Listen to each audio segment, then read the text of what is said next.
Сәлем достар, бүгін сіздермен ең оңай жасалатын американдық панкейктер жасаймыз. Өте дәмді әрі жұп-жұмсақ болып шығады. Міндетті түрде видеоның соңына дейін қарап, каналыма жазылуды ұмытпаңыздар. Ең алдымен бір жұмыртқаны жарамыз. Үстіне аздап қант салып, жақсылап араластырамыз.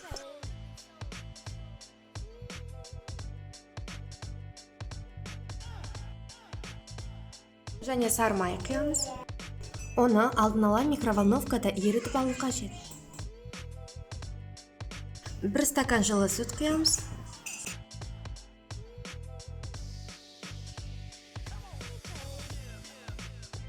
Және ұн қосып, жақсылап араластырамыз.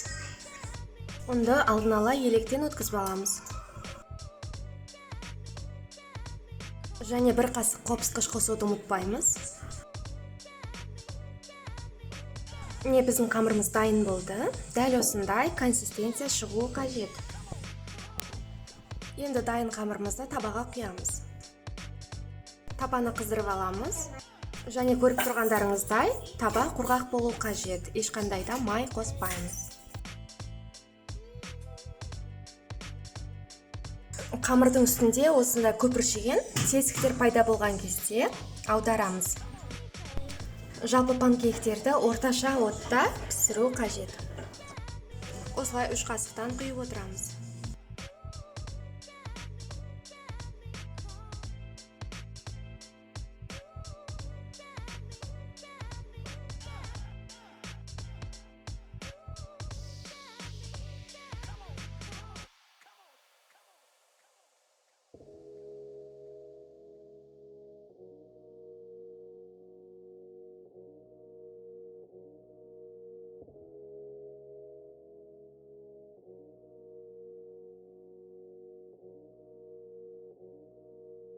Қасықпен шеттерін дөңгелек формаға келтіруге болады.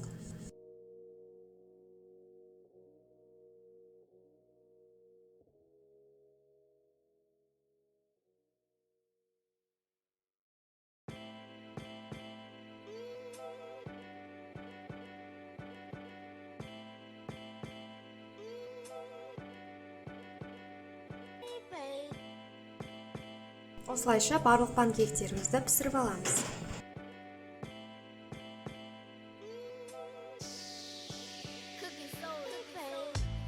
Біздің панкейктеріміз дайын болды. Менімен болғандарыңызға рахмет. Егер видео ұнаса, лайк басып қойыңыздар. Және де келесі рецепттерімді өткізіп алмау үшін міндетті түрде каналыма тіркеліңіздер. Ас болсын!